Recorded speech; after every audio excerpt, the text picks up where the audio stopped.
Greetings, everyone. Just want to welcome you back to another episode of Head Noise. So I'm your host, Darren Walsh, and sort of the whole purpose of the sort of podcast / blog was to talk to some high performers and really look at how they've used the mental side of their life for performance. And often we talk about top 2 inches, we talk about guys that are good under the pump or do well under pressure, but what I found is we don't explore it in the depth that I think would be helpful. So over the next few weeks, months, and hopefully years, we're going to try to jump into the subject and have a look at what enables some guys to be able to take all their potential, all their capability, and then actually be able to deliver that big occasions under pressure where the expectations are high and the consequences are as high as well. So it's my delight today to have Lockie Ferguson with us. And Lockie Ferguson is a fast bowler, cricketer,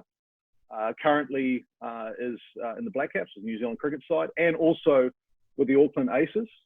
And Lockie has built a interesting sort of journey in his career, and I think it's going to be quite an awesome chat today because Lockie isn't an athlete that's simply gone from 0 to 100 overnight. He's had to have a few battles along the way, and it had to be incredibly persistent, but has found himself, as far as fast bowling goes, really at the top of his game and regarded as one of the fastest bowlers in the world. So, Lockie, mate, welcome. Great to have you on. And delighted to have this chat with you, mate. Thanks for having me on. Yeah, very kind words, mate. Appreciate it. Very true. So, hey, let's start at the beginning, which is a great place to start, mate. What a bad place. Yeah. Let's talk a little bit about upbringing, family, mum and dad, sort of what was life like for you in those early years? So very competitive household that I grew up in. Probably immediately started with my brother being the most competitive with me. He's 4 years older than me, so for a long time was much bigger. I think till I was about 14, 15 did I get bigger than him.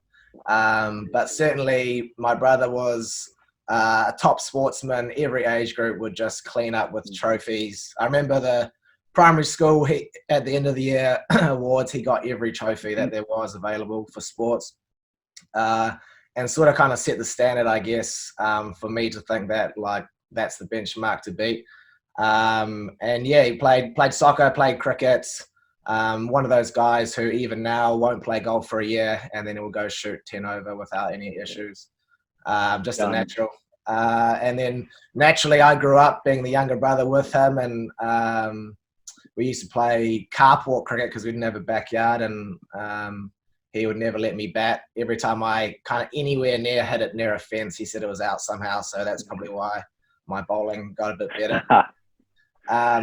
When did you figure out, like, in this that you might be quite decent? Like, was there obviously growing up with an older brother, he's helping you sort of, hone your craft without even knowing. When did you figure out, geez, I might be all right at this game?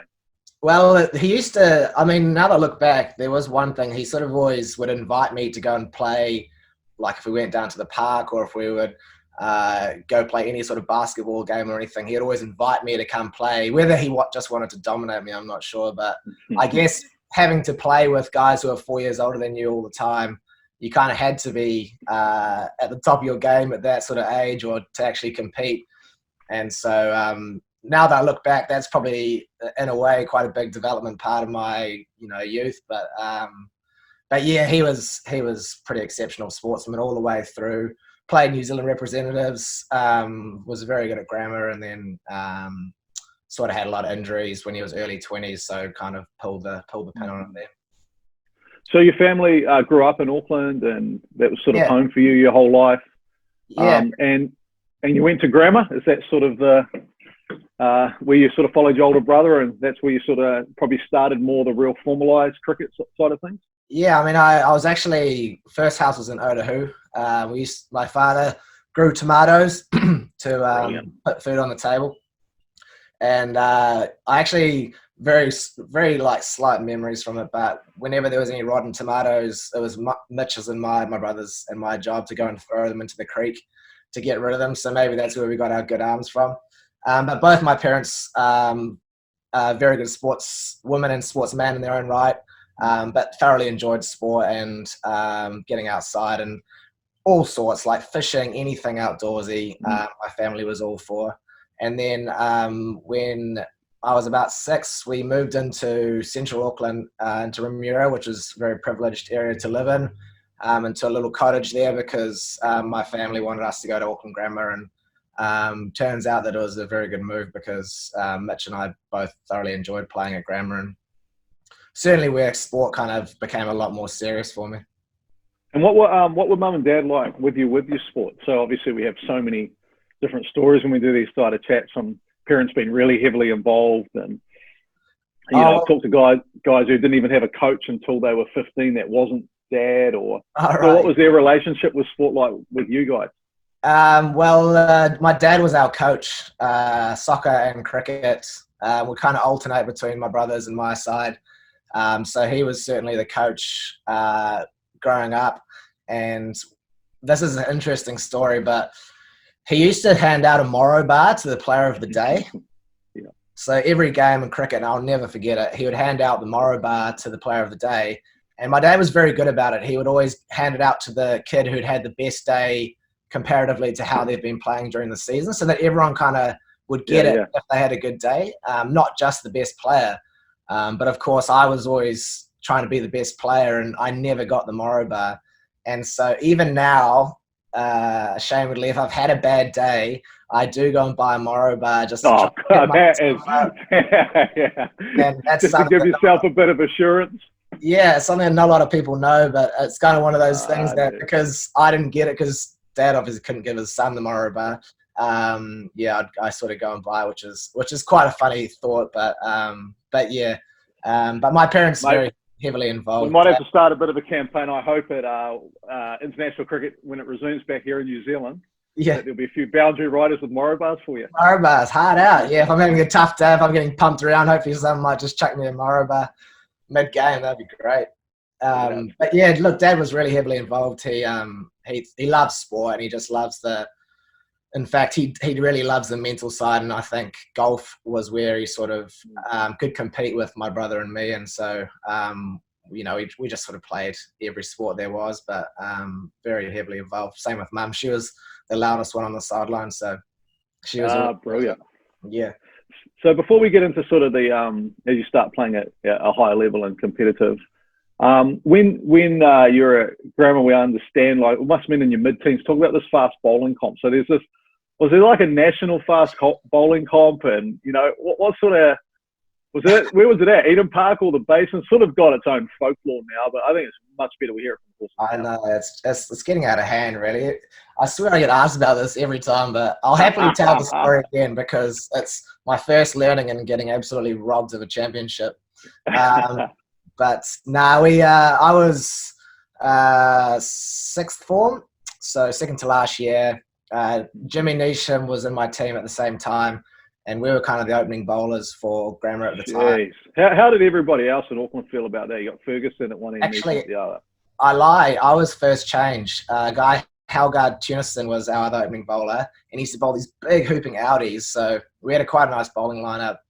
But don't forget then, Walshy, like, I was quick, but I had no idea where it was going. So I'd bowl 4 wides, Yorker, bouncer, and then a Jaffa. And I was just trying to run and bowl as fast as I could, which is sweet. Like, I just imagine being back in those days, playing cricket at school, the worst is a bloke like you. Absolutely coming in hot, but you don't know where it's going to go. You'd much rather have someone that at least can direct it. Yeah, wow, that's the thing. My brother was the same. He was a fast bowler too, and he was exactly the same. And he actually has a bit of a reputation for being one of the quickest guys through Grammar at the time, but just got bad injuries. So I sort of fell off the back of his reputation a little bit, getting into the first 11. Anyway, back to the sort of fast bowling comp. It was kind of the first time I knew that I was quick relative to sort of the rest of the bowlers in my age group. I kind of thought I was okay, but we had the first test, I think it was at Cornwall Park, and they had the speedball radar gun. And I think I bowled 134 there. Mm-hmm. And what was I, 16? And Niche bowled, I think, 136. This was like the prelim to get into the final. Yeah.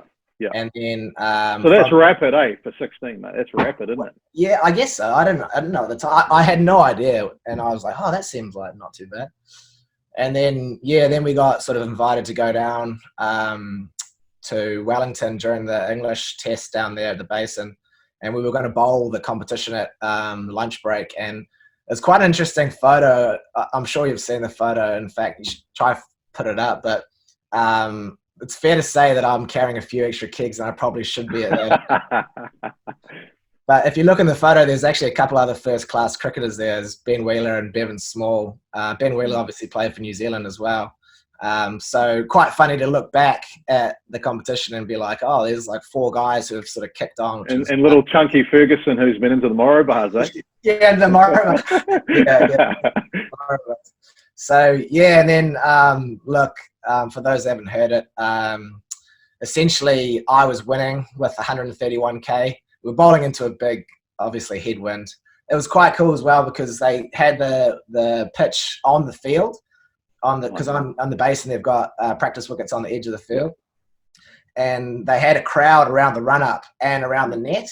So there was like this full crowd, like everyone had come down to watch it. This is the first experience I've had of really sort of bowling kind of under pressure, but like bowling with the energy of a crowd right there. So anyway, I bowled, good length, 131k, and Niche, because he was the first seed, he got to bowl the last ball, and I guess Niche sort of pushed the boundaries of a legal delivery and bowled a beamer, and then of course when it's on a speed radar, registers. That's faster. So he pipped me, got 132. And so you might have got stitched up a little bit. And to this day, does Niche acknowledge that there were some interesting tactics in that last delivery? Yeah, he's a good mate of mine, old Niche, and we have a lot of good laughs about it. So it's pretty classic, but it was pretty fun day, pretty awesome. So as you got through school, you sort of started to develop your career, and what I want to do in this little probably section, I want to talk about some of your debuts. And I reckon this is going to be fantastic because when we do talk about, especially with the mindset and mental skills around, performance, we're going to have to figure out this whole thing of resilience at some point. So what happens when things go wrong? What happens when things don't go my way? And what happens when I start poorly? So, obviously you've played some really good cricket, but it seems like there had been a little bit of an interesting start, like when you made your first class debut and then when you made your ODI debut. I think your T20 debut was pretty good, and then your Test debut was a bit of a challenge again. so talk about first class debut. I did a bit of research earlier, mate. And there's some names, There's some names in that team.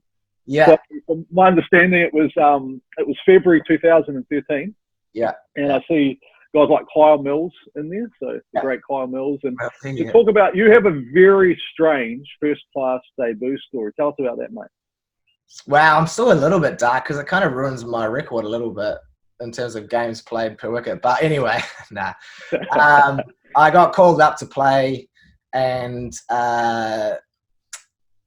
Chris Martin was coming back for days 2, 3, and 4 of the first class match. And so I was to only play day 1 as his kind of replacement. And so got my cap, did the handshake, everyone clapped me. Super excited to get first class cap, of course, and then we batted all day. Oh no! So did you win the toss or get put in? I can't remember actually. We must have. We must have. Yeah, who's the captain back then? Gareth Hopkins. Yeah, Hoppy. Yeah. Thanks, Hoppy. We appreciate that. Yeah, Hoppy. Yeah, one of the great captains though. Jeez. Yeah. Anything for that guy, mate. Jeepers. One of the greats. But yeah, it was sort of one of those bizarre ones. Just sat and watched cricket all day. And then having known that Chris Martin was coming down the next day, wasn't going to play. Also, my parents live just out of Wellington, so of course they made the trip down. Hoping to see me, but all they saw was me just with a bib on. So, but anyway, quite funny for sure. Hey, we'll come back to that, but I just want to pick up on that a little bit. What did you love about Hoppy as a captain? Like, you've obviously served under quite a few captains, and we probably won't have time today, but it's an interesting discussion around how the captain can really either support your mindset when you're trying to perform or can really be detrimental to it. Like, obviously Hoppy was pretty good at really getting alongside you guys. Talk about, like, what did you love about Hoppy and what did that do to your mindset when you had the ball in hand? I think with Hoppy, and I learned this quite early, and I kind of, from my point of view, really admired it and wanted to replicate it in a kind of way that his actions always spoke louder than his words. And it's kind of one of those cliche things, right? Like, actions speak louder than your words. But he would say things and be like, okay, guys, we need to do this. But then when times got tough, it was always Hoppy in there batting, soaking up the pressure, doing everything he could for the team. And that all came right back to fitness sessions at the start of the year, where he wasn't necessarily the best runner. Obviously, he didn't have the longest legs, and he wasn't the biggest weightlifter or anything. Yeah. But you can bet every time we had any sort of training test session or any conditioning session that he was doing as much as he could at the time until he couldn't do anymore.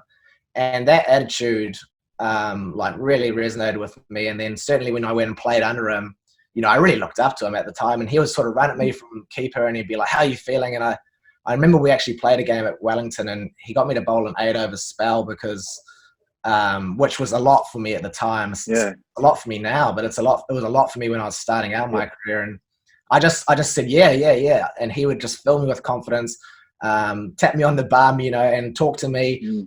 And I guess with a fast bowler, sometimes you get hit, sometimes you don't, but that confidence to keep running in and trying to bang away, knowing that potentially you might change the game. Somehow he managed to instill that confidence in me as a young player, and I would just sort of keep running in until I couldn't anymore. And you would do that for him because you knew that he would do the exact same for the team as well. So you almost like fed off the way that he was leading, eh? And that became quite a influence on your performance. So obviously we could go heaps into first class cricket now. I'm just going to sort of skip forward just for the sake of time, because you do talk about this word called confidence. And, you know, my experience in talking to athletes over the time is that, you know, confidence is quite a fleeting thing. We tend to think, oh, he's a confident guy, but it comes and goes, doesn't it? And we understand that, you know, it's not permanent. And some days it feels like it's very strong. Like you feel like literally if anybody gets bat on ball today, they're having a great day. Yeah. Other days you're thinking like, I don't know if I can even locate anywhere near where I need to locate. And I've just put up my best nut, you know, and Kohli's just put it, you know, backward a point for 4. And I'm, you know, you've got those various experiences. So what I want to have a little chat about, mate, is this is another one of those debut stories. But, you know, as I was looking at this, you made your debut on December 4th, 2016 at the Sydney Cricket Ground, which would have been a massively interesting experience. But, you know, the challenge of it, you probably came up against an Aussie team that pretty much were in the peak of their powers during that time as a unit. And went through the scorecard this morning, just on old Crick Info. I saw that one, S. Smith, 164. Yeah, big feature. One L. Ferguson, 1 for 73 off 9. So tough day at the office. So let's sort of look at that. How are you feeling? Like, what's it like to stand there and go in an hour, or you just talk us through that, like that last hour, even like in an hour, I'm making my international debut. I'm about to go against world-class performers. Yeah. Like, what's your sort of ratio of self-doubt? Yeah, I'm all right. Oh no, this is going to be a nightmare. Like, how do you sort of process an event that you don't have any familiarity to, right? It's not like you can refer, Sure. I did this in Melbourne, I did this in Perth, or I did this at Lord's. It's like nothing, right? It's just, this is the first time. Yeah. What was that like? Well, you don't know. That's the simple truth, is that like you have no idea what it's like. In New Zealand, we play in front of, domestically, we play in front of like 3,000 or 4,000 people. And sure, some of them might give you a bit of stick, but the noise, it's nothing really compared to that. The ground size, SCG, obviously one of the great grounds, and even the change rooms that you sit in, you see some of the legends of the game around, and trying to soak in, I guess, what it is like to be on the same field and playing under a Black Caps jersey against Australia and all the people who have done it before you, and you're trying to be like, well, I just want to do good enough that I don't look like an idiot. And it turns out that I did look like an idiot because I didn't even bowl my overs. And so the anxiety, I think, was something that I was certainly not used to. And hydration, all those things. It was reasonably hot, but not over the top. But I certainly think my fizz levels were probably through the roof. And I remember fielding a couple of balls early on because I was bowling first change, sprinting around, picking the ball up and like throwing it as hard as I could and just fully clearing BJ, who was up straight over the top of him, like one bounce, and everyone's like panicking, like holy shit, calm down. And then it happened twice, and then people were like, just calm down, bro. And I was just like jacked up. And I didn't think I was just trying to do my best, you know. I was trying to run fast to the ball, trying to pick the ball up, trying to throw it in quickly so that I was trying to do as good as I could. But I was obviously a bit too fired up at the stage. And then. So what about your first over? So do you remember your first ball? And, yeah. Talk us through that. What was that like? Do you remember who it was to and how you were feeling? You get this kind of like shaky feeling in your body, like you don't have as much control over your body as you normally do, which is a bizarre feeling. Even when you run in, you feel like, oh, is my run up the right length? All these thoughts that go through your head. Am I running off the right length? Is the ball the same as normal? Will it swing? And you're trying to work out all these things instead of just thinking, I just have to run in and bowl. And then I was thinking, imagine if I miss the pitch. And like, it sounds stupid, but like at the time, these are the kind of thoughts you think because we'd already played 10 overs of the game and now it was my turn to perform. And so the anxiety was building up over that time as well. And your name comes up on the screen, Mugly Mugs on this big screen. And then, it's sort of a bizarre feeling. And then obviously the first over, I think it was maybe second ball or something. David Warner hooked me for 4. So then I'm like, geez, now I'm really into it because David Warner's just pulled me for 4. Supposed to be this quick bowler who he's just played fine. But fortunately later he sort of hung back on one and chopped it on, which was obviously very lucky. So David Warner, your first international wicket? Yeah. So, I mean, it's not a bad scalp, but it probably wasn't the clean bowled or the nicked off that I'd hoped for, but at the same time, we take him, mate. We take him. Geez, you take him. And then, I think throughout that game, I just didn't hydrate enough. Wasn't aware of how much I was sweating, how anxious I was, and all these have effects on your body and how you perform. And when it came to bowling my last few sets, my body just couldn't do it anymore, and I was cramping in every muscle in my legs. And I bowled 2 overs of that, trying to run in, cramping. I think I was bowling like low 130s at the time, and so my body was just giving up, and it was stressful because I was running in knowing that I couldn't keep doing this I had 2 or 3 overs left to bowl, and it was one of the worst feelings. And then essentially I just had to lie on my back because my muscles were cramping up so much. They ran on, try to give me quinine and Powerade and whatnot, but it was too late. Horse already bolted by that point. Horse is gone, and so I got walked off. Someone had a niche, actually, funny enough. How ironic. Had to finish my overs. Still sprays me about that as well. Yeah. Anyway. So let's paint a bit of a contrast picture, and I want to fill in the gaps as we get through this, mate. So we come from that, 2016. And so I don't think what people realise, really only 2.5 years later, you find yourself in a World Cup. Yeah. And you find yourself second leading wicket taker. So you had 21 wickets through that World Cup. You had an economy rate throughout the tournament under 5. And sort of your profile as being a man that could be dependent upon under pressure and a guy that was a real critical part of the success of the New Zealand attack during that campaign was sort of revealed. So I'm going to go sort of a couple of fronts on this lot. First, I'm going to look between those gaps, and we'll go into that. Then I want to talk about the World Cup and what was that like as an experience. So what did you learn? Like what became different to you between obviously your SCG experience, and now arguably, not even arguably, unbelievably greater pressure. You now find yourself at Lords. You're in a World Cup final for New Zealand, and you're able to deliver. What happened? Where did the mental side of the game, I suppose the physical side, because I think we've talked about your body composition sort of changed too, right, over those years as you sort of discovered. Talk us through what you sort of felt like went from that point where you're like, I imagine that night in the hotel in Sydney, you're like, will I ever play international cricket again? Yeah. And, what am I doing here? I'm an imposter, to being really, not I'd say comfortable, but really embracing and walking towards the pressure of with an excitement about the playing a World Cup final. sort of talk us through what you sort of happened in that period of time to enable you to do that. Yeah, it's amazing you sort of bring that up, because on that debut game, I went from 100 to 0 so quick, and I couldn't believe that within whatever the game was, 6 or 7 hours.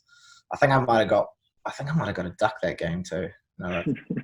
But anyway, I went from 100 to 0 super quick, and that night was pretty emotional for me because I had my own hotel room, no room buddy, by myself. As you said, feeling like an imposter, feeling like, God, you're not up for this physically, you're not up for this mentally. Sure, you can bowl a couple of quick balls, but that doesn't really mean a huge amount at this level. And so certainly, yeah, it was a rough night. And then I guess I got dropped the next game, and then I think I played the third game in that series, and I went a bit better and got a little bit more confidence, and you know, it was a bit more positive, but still not great. And then you sort of come home, and then you think like, well, what are the positives? What are the negatives? One negative was physically I wasn't up to speed, so that's something I can work on. So mentally I was like, oh, okay, I can actually improve that. But then under pressure, that's the other thing, is like, how do I practice and become better under pressure? And then I sort of came home, and I got another opportunity down the line, and you know, you still feel the same pressures, but a little bit less when you play in New Zealand. And then I think it was a slow build up of confidence over time, because as you play sort of other nations in New Zealand, West Indies, Bangladesh and the likes, you probably have a little bit more room for error against some of those teams than the Australian side that I debuted against, because they're at the top of their game. And then over time, yeah, I decided that I wanted to be better, and that I was tasting international cricket, but that wasn't good enough. And there was some obvious things that I could get better at, that all it would take is some hours, some time training, some effort, and some thought, and that if I gave it a good crack, then, you know, there's potential there that things might go better. So we've obviously worked together for the last couple of years, so I know a little bit of your story. What, you know, in the mental thing, if you give a little bit of insight into people that are listening and watching, like in the mental side of things, what became sort of the key things that you begin to develop? Was it around your routine? Was it around your focus? Was it around, you know, each ball at a time? Like, everyone seems to have a different thing. What enabled you to be able to acknowledge that there was pressure? Because, you know, one of the things that I think I've been convinced of over the years, you can never get rid of pressure. Nah. You just have to learn how to balance it out, right? Pressure is always going to be there. Yeah. It's just then, how do we bring it back into balance so we can still perform in those moments? So what has sort of been some of the practical keys for you around developing that side of your performance? Yeah, look, you're never going to get rid of pressure, and I don't think you want to. Otherwise, you're probably not playing at a high enough level for your ability. But, you know, one of the sort of changes I made training-wise, and the more I think about it, it is probably a mental switch, is that I started training under pressure. So I started bowling to batters, and actually, obviously it's very easy in a net session to sort of just bowl a ball, and if they hit it for 4 or 6 or play and miss, you kind of forget about it. But I start trying to chirp the batters a little bit, trying to play a bit of a game with them, get into their head. For those that are listening and watching, I've had to sit through and observe some of these battles between you and Gut, particularly, and the nets can get pretty fiery, which is great for both of you, though, isn't it? Well, I certainly for my own selfish reasons, I think it's been great for me. But it's also a way to have fun at training, because it can get pretty repetitive. But also, like, we're competitive athletes. Like, we should be turning up to training and being competitive. And certainly sometimes I think cricket trainings can be a bit soft, and it's fun to go in and spray batters and make them uncomfortable. But then, of course, if they play a good shot, then they spray you back. And obviously it's not personal. It's just we're playing the game of cricket, and that kind of replicates what would happen in a game. So I certainly thought about. I think you got there, mate, because I reckon some people assume that you don't train the mental, you just grab it when you turn up to perform.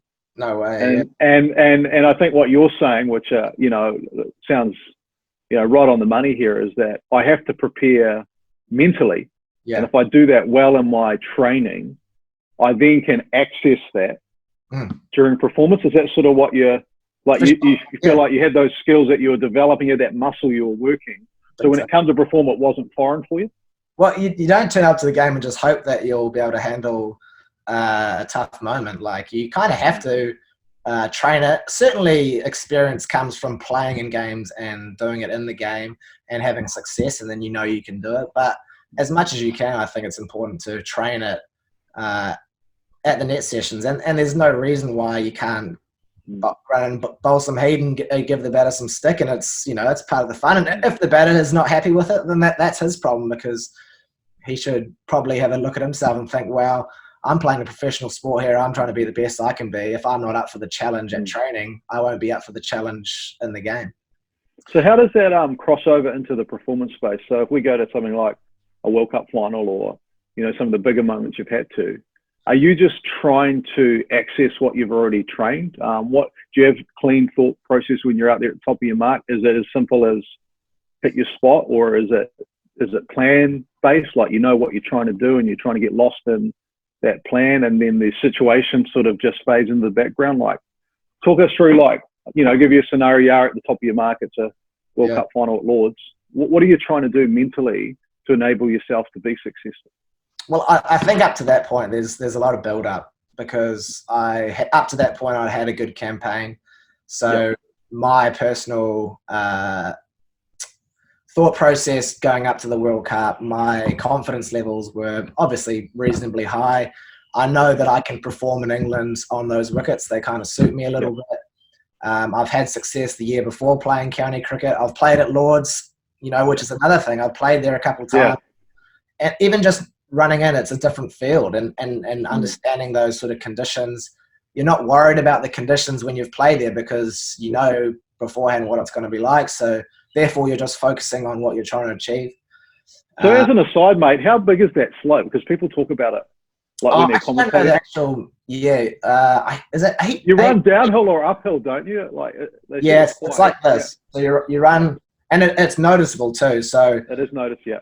I think I got actually David Warner again, but I remember I bowled a bumper first ball, which I was just trying to bowl hard length, and it was my first ball. I banged it in a bit too short, and he went like this, and it actually came back at him and just clipped his glove on the way through because of the angle of the wicket. So it's noticeable. It's very noticeable. Yeah. So let's just sort of talk about that. So I think people talk a lot about the World Cup as a whole. So you referred to something earlier, which I think is a really important part of performance, how you process performance. Yeah. And so, I've talked to, hundreds of athletes over the year, and we talk about the 2 o'clock stare at the ceiling. It's, you played the game, and you got to sleep, you got to recover, but, either situations are going through your head, or, you're replaying all the things you wish you'd done differently or could have done differently. And I imagine, like, from, your debut, that would have been just ball after ball after ball at 3 a.m. What am I doing here? Then also to something that was largely outside of your control, like a World Cup final, like, a lot of your work, was done by time those moments with Guppy and the last over, and then obviously the jubilation / disappointment. Like the myriad of them, like talk me through that night. Like, you talk about contrast in that night. What was that night like for you, and like, how did you deal with that? It was, because I suppose everybody's expecting this. Oh, you should be disappointed that you didn't win the trophy. But the other side of it, we're all going, that was unbelievable performance. We were, I remember one time, I think I might have been with you, or could even be with Munners, just been in a cafe, but all these people just coming up saying, we're so proud of you. Like, we thought you did, like no one was disappointed.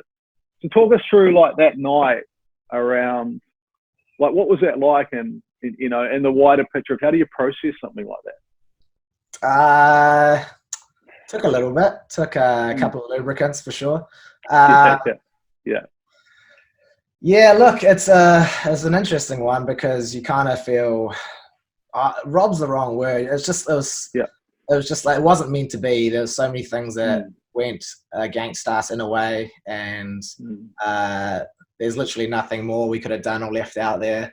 And it was, it's sport. There has to be a winner and a loser, and obviously you came to grips with that pretty quickly after, and you're gutted, because you're like, a world championship only comes around so many times, and certainly in my career, it's probably going to be the closest that I ever get. But at the same time, if you would just look at myself, I think actually the IPL is probably a good place to start. Just before the Cup, I was in quite a dark place because I went to the IPL with a bit of a rep and some positive vibes to perform well there, and I didn't perform as well as I'd hoped, and had some dark times at the IPL, and really was questioning whether I was good enough and questioning whether cricket is the way I wanted to go. And once again, it's so lonely when you're in your own hotel room and all you have is your thoughts, and it's hard to be positive when every time you try to do something or work hard, you just don't get the payoff. I think I remember a couple of those conversations where you were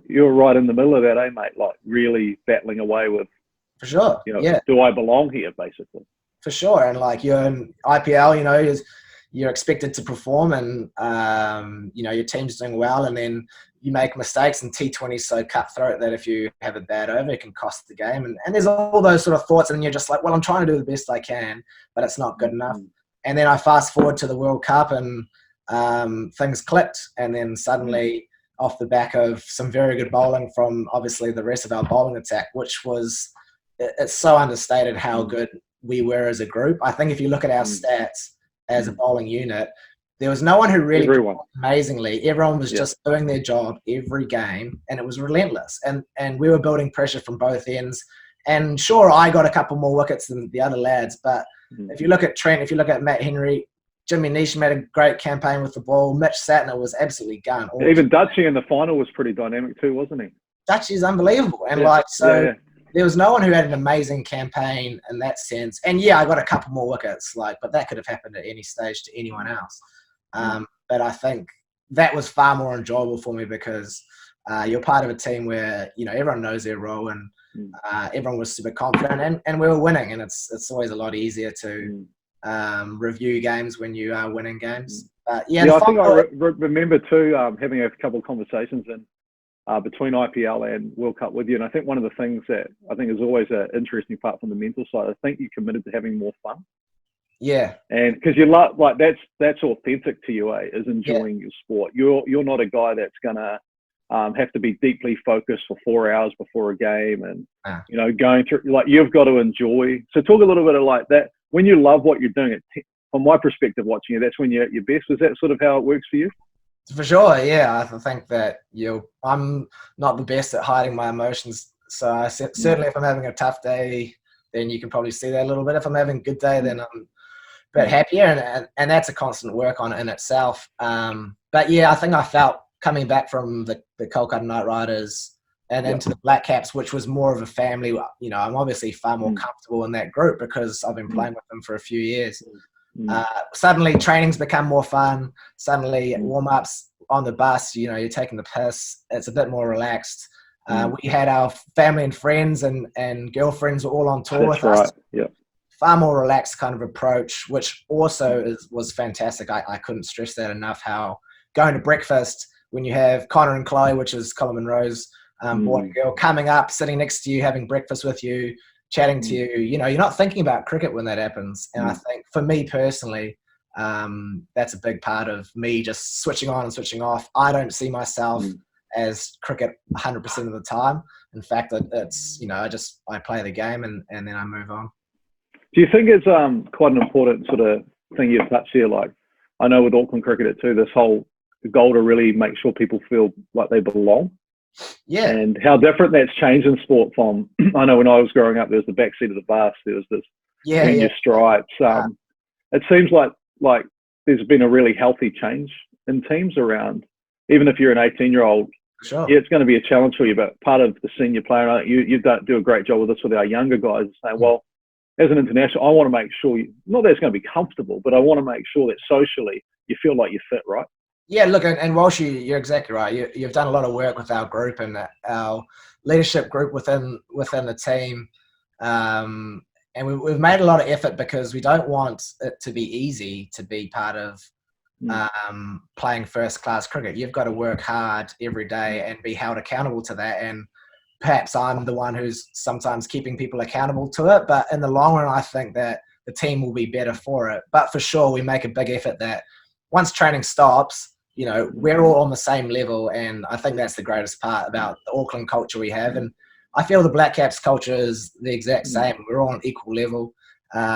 Outside of the cricket training, you know, we get along, we go to dinner with anyone, we have a few beers with anyone, everyone's invited. And I think that kind of culture, when it transforms onto the pitch, I always found, and my father always said this, that whenever you're with a group of mates and playing in a team, if times get tough, you always think, well, I'm doing this for my mates in the team, not just for myself. You kind of get a bit more motivation. And when you all buy into that kind of position, when times get tough or when you're in the dirt, that's when your teammates step up and you kind of get around each other. And it won't always go right. And then once again, you stick together in that sense as well. Well, I was sort of thinking about that related to sort of like Ben Lister, who was, you know, just a shy young kid coming into the team and, you know, like leading wicket taker last year in Ford Trophy, Toastmaster. Yeah, Toastmaster. You know, and just how you watched his sense of belonging and how that actually increased his ability to perform.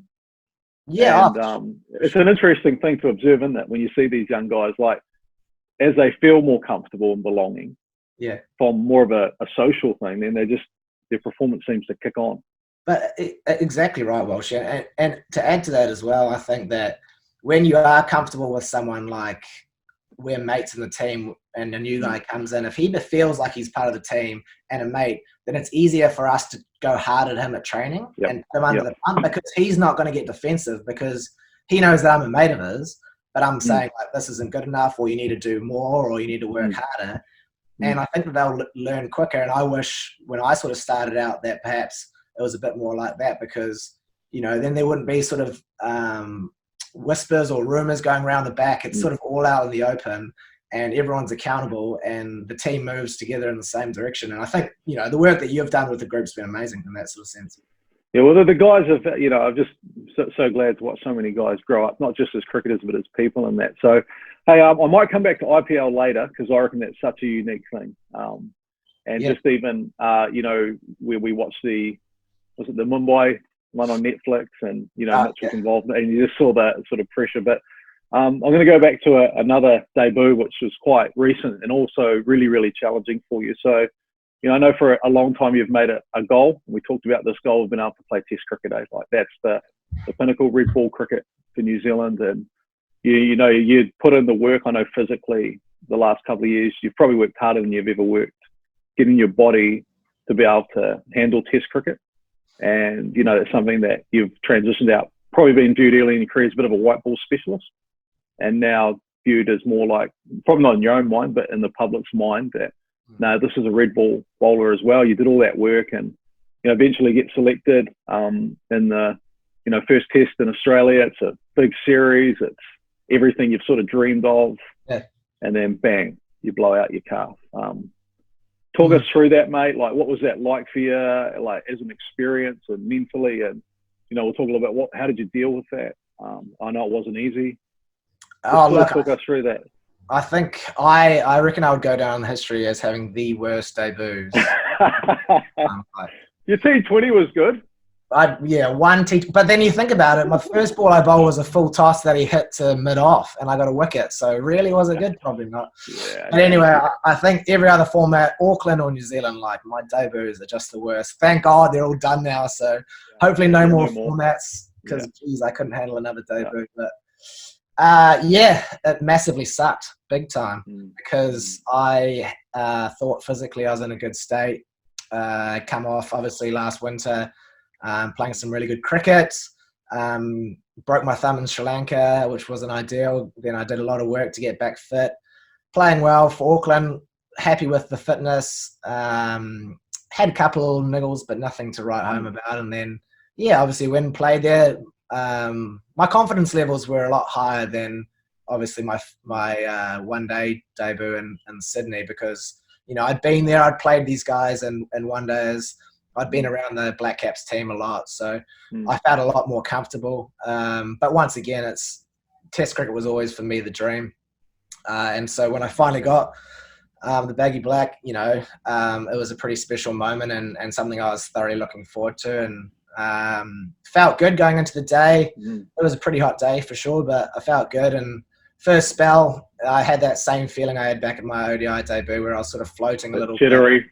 bit. rushing everything, running in too quickly, coming out of my action too quickly. We bowl a good ball, but then I'd bowl a ball that, like I felt like I was back where I was debuting for my ODI in that first spell, and mentally I was anxious. I was a bit more jacked up because it was the first day of the Test series and the pink ball game, and it was super frustrating because I got this little bit of a niggle in my calf, and then I bowled through it. Came off, got some strapping, went back on. It only made it worse, unfortunately. So ended up with a 25 centimeter tear down my calf. Jeez. And came off the field, walked off fine. As soon as I sat down on the couch, on the physio table, it just seized up, and obviously adrenaline sort of had stopped then. And certainly a lot more anger than anything at that stage. Yeah, what is that like? When does it really hit you? Like, do you go from that sort of shock, disbelief, like, where does it sort of hit you? Like, oh, I'm not going to play the rest of the series then? Oh, straight away. Yeah. Get into the physio room, and the physio gives you that look like there's nothing I can do, mate. And then certainly some expletives come out your mouth at that point of time, and I know you just get pretty frustrated and pretty angry, and you sort of lost a lot of confidence in your body because it's let you down. And then you think every thought that goes through your mind: what did I eat? Did I do enough training? Did I do enough prep? Sorry, my Siri's going. I was trying to record what I'm saying. You sort of go through all those thoughts of like, what was my prep normal? Like, what more could I have done? I feel like I'm working harder than I ever have in my body. And then, it's just was one of those things. And then I had to sit and watch that day, of course, and hear about it. Went to the hospital to get it MRI'd, and then it was sort of following, and the boys was having a long day in the dirt and in the sun, and then obviously another 4 more days of watching the lads, and just feeling like you're kind of not up to play, and you've let down the team more than anything because someone's got to bowl your overs now, and you kind of the expectation that you're going to win the game, I guess, is depleted a little bit because we're short a bowler, and it's like it sucks big time. Sucks big time. Hey, we've got about 10 minutes left, so we've got to wrap it up. And but what I wanted to do was just do a couple of quick fire questions. But before that, I'm going to talk a little about lockdown, just quickly with you. So you've been in lockdown; that's quite relevant. But also would have been a bit challenging for you because, correct me if I'm wrong, you should be in India right now. Is that sort of? I think we're still and so the IPL got cancelled, postponed. I don't know what it is going to be, but it's one of the two. Talk us about lockdown, mate. How's that been for you? Like, to have a massive step away from the game. Like, if anybody knows anything about cricket, apart from probably Major League Baseball, there might not be as wild a schedule. It's just unrelenting, and the difference between any other sport is you can go 10 to 12 months. Of straight play. What's it been like for you to have probably 8 weeks off now, maybe longer? Yeah, around 8 weeks. Yeah, great. I've enjoyed it. Had some challenges at the end of the last season, personal ones or whatever. So certainly gave me an opportunity just to take check on where I was career wise, but also mentally. And it's nice when certainly I enjoy catching up with my friends and family, of course, but it is tough when you come back for a week and you've got 4 or 5 friends to catch up for, and it takes a lot of energy to go and have dinner with them every night. And, I love seeing them, of course, but you don't get a lot of time just by yourself. And I'm certainly one of those people who needs to have my own time. So I really enjoyed it. Great couple of flatmates here. I've got Henry Cooper, ND opening batter, player of the year for ND. Extremely noted. And then obviously Hornet, Ben Horn, the keeper for Auckland, who may have been the inspiration for the name of this podcast. Oh, really? Is that right?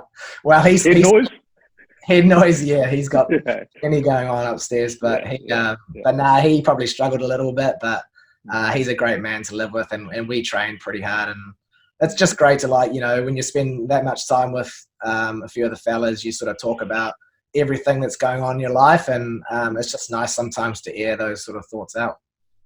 So, one of the big sort of subjects around performance these days is well-being. Yeah. So meaning the whole athlete, you're not just a performer, you're a person. What are the 2 or 3 things that you know that you've just got to do, regardless of what sport you're playing and regardless of your schedule, that helps you maintain that sense of sanity, that you're not always on? We know like that mental resilience, a bit like physical resilience. Like if you're always on, Yeah. you're going to have the law of diminishing returns. Like you have to shut off. Yeah. You have to recover. You have to rest mentally. What sort of other things that you enjoy away from the sport that help you do that? Well, actually, fitness is one of those kind of things. Going running is quite meditative for me because no one can contact me, and I just I'm only thinking about how much I'm panting at the time. So, so that is certainly one of the things. But yeah, look, fortunately, I know I live with 2 cricketers, but my other mates, have very different lives. My brother and his family, you go and hang out with them, and of course they're interested in cricket and interested in your career, but they don't want to talk about it all the time. And if you've had a bad day, they don't talk about it. They just talk about what's going on with their life. So certainly my brother having 2 boys is clucky the right word? I guess I've sort of thought more about what my life looks like, not just as a cricketer, not just focusing on my own life. I've actually got other family to spend time with and take my. And you've got a bit of project going on with him that's about to ramp up, and that's probably helped you. It's probably been a good focus for you as well, right? Yeah. No, we've got an app. Happy to say we should be releasing a beta app soon in New Zealand for it. So ball tracking and ball speed on your phone, which should be pretty exciting. So selfish plug, but machine. Yeah. Check it out. And then from what I know, pretty decent golfer. Like your photography. Yep. And from my understanding, a bit of I don't know if it's a new love or a reacquaintance with an old love with the old Lego these days. Yeah. Well, should we get it out here? Yeah. Well, I think it's necessary. Yeah. Obviously, there we go. Making my way through it. Customized, I hear. Customized. Yeah, custom white. Yeah. So. What was the color it came in? It was olive green, same as this. So you've actually taken the time to get those pieces outside and spray paint them. Yeah. Wow. Well, the thing was, I ordered it during lockdown, and then we kind of came out of it. So I'm trying to fit it in amongst the rest of my day, but it's been a fun project. It's quite fun. It's quite satisfying when they all click together. So it's been fun. Yeah, that's brilliant. So just going to finish, mate. I'm going to give you I've got a fast 5 here. Yeah. So we're going to go quite quick to finish these, but I reckon it'll be interesting. One of them might take a little bit more time. The other one just want you to go. Here's the one that might take a little bit of time. Who's the athlete you've most admired mentally? Either you've played with or you've observed. Like, is there anyone that sort of sticks out going, man, I really like the way they go about their game? Andre Adams, when I had, so it was an interesting, he sort of came early on in my career, but he was a guy whose mental game, like his confidence was through the roof, and he wasn't the tallest fast bowler, he wasn't the quickest, but geez, he's competitive, and perhaps sometimes too competitive, but his mental side of the game and the way he thought about it, like, really resonated with me. So he's now coaching in New South Wales, if I understand to be correct, right? Yeah, he's a gun coach, that guy. Yeah. Okay, so you got 1 weekend. You go anywhere in the world for a dream holiday, 3-day break. Where you going? I think you know the answer to this, mate. New York, get me there. Yeah. And who you taking with you? It's definitely going to be a lads trip. Yeah. Probably Hornet. Yeah, Hornet will come along for sure. I don't know if you've had it yet, but I know that you've been driving around some nice little wheels this year. That I'll leave it there. But dream car, if you have one. Ford Mustang 67 Fastback. Yeah. Yes. That's my dream car. Or Porsche 911 Carrera is also certainly up there. But sort of more the old school classics, eh? Yeah, big time. I'm pretty old school for the most part. You got your final meal of your life. What are you having? Probably sushi, big or Mexican. Oh, yeah. Please not just down the St. Pierre's for like an $8 box, are you? Yeah, look, you got to stick to your guilty pleasures, but sushi's it's pretty tough to pass. All right, mate. Last question, then we'll sort of close on up. Last significant purchase outside of your Lego. I'm not going to let you get away with your Lego. So what's your last significant purchase that you made apart from your Lego? Because those things are pricey. Yeah. Well, I'm needing to buy a car, so that will probably be my next. Okay. So, but the last purchase, I bought a rental property at the end of the season. So, yeah. Brilliant. Shout out to Money Empire and those guys. Yeah, shout out to the boys for sorting my finances out. Yeah. So hopefully, a little shameless plug to end with. Hopefully, there's someone out there that might want to help you with a car. Yeah, hard. Yeah. Wow. We never know who's listening. Dealers out there. Yeah. All right, Lockie. Hey, mate. I really appreciate your time. Great talking to you. Thanks for being open. And for those that are listening, we'll be back again in the next foreseeable future. And we've got a great lineup of guests coming through, so we'll keep you up to date with that. But hope you enjoyed it, and hope you enjoyed Head Noise, and hope you enjoyed exploring the mental side of performance. I'm Aaron Walsh, so have a great day. Thank you.